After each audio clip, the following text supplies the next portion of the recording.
Thank you, Mr. Chairman. Madam Secretary, good to see you again. Thank you for being here.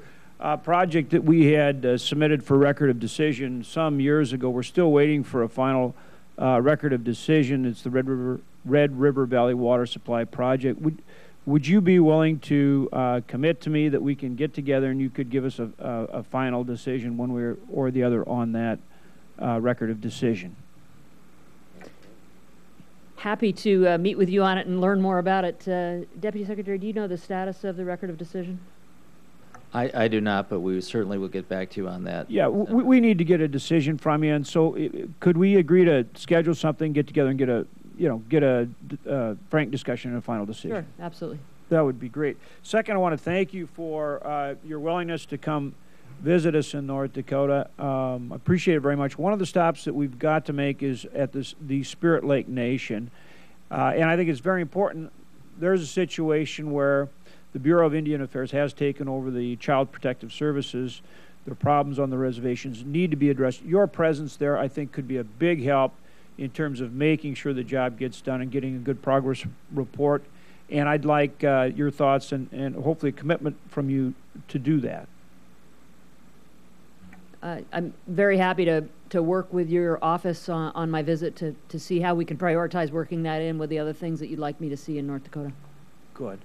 The third point is I want to thank you again for the U.S. Geological Service study that came out updating the recoverable oil reserves in North Dakota between double and triple, 7.4 to 11.4 billion barrels recoverable.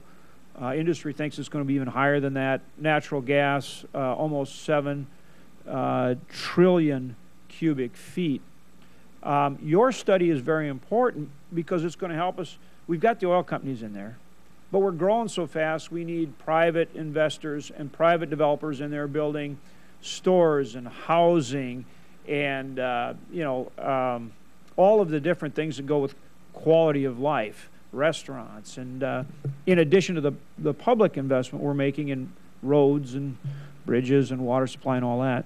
So it's very helpful. I want to thank you for that. I worked with your predecessor, Secretary Salazar, very closely to get USGS to do that study. We thank you for it. It's going to have a real impact in terms of jobs and energy, tax revenues at local, state, federal level without raising taxes, and, of course, energy security, energy independence for our country. It's a great example of what we can do together. So now you're working on hydraulic fracturing. We can't produce oil and gas without hydraulic fracturing. So I need your commitment to work with us on that. That's one. At the same time, we're working on permitting wells, for example, on BLM lands. Right now it takes 10 to 14 days to permit a well in our state, but it takes 270 days on BLM lands.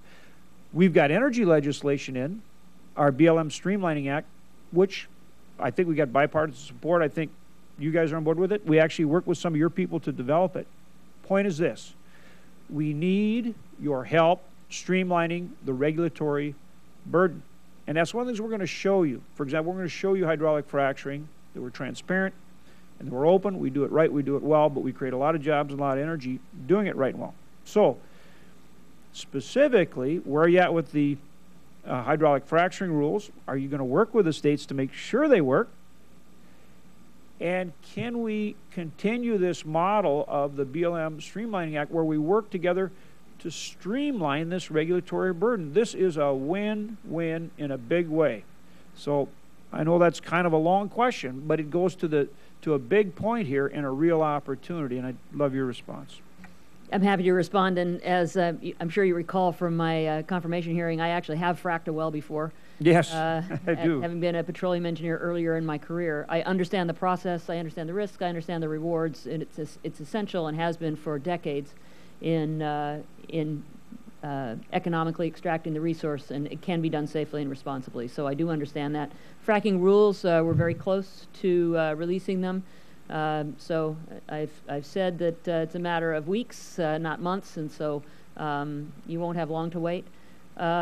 In terms of streamlining the regulatory burden, we agree, and the BLM agrees.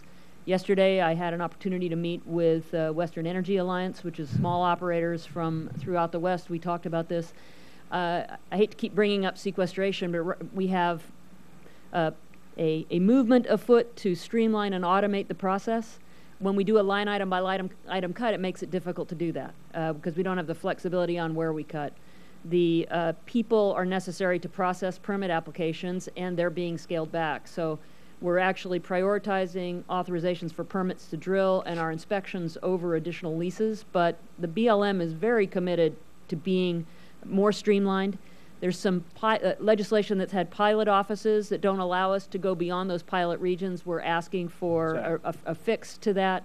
So I think that the BLM is very much on the same page with you, Senator, in where we need to go to be responsive. That's it. I mean, that's the legislation I'm talking about. We're going to get you authority so that you have flexibility to do some of these things. I think we can leverage your resources. We can do much more together, even with the challenges of sequestration, because with some flexibility, we're going to bring you, state and local resources, private resources, in a way that will help us do these things. It really just comes back your willingness to your willingness to engage with us and do it. And this is where your leadership, I think, can be critical and make a big difference. Appreciate that.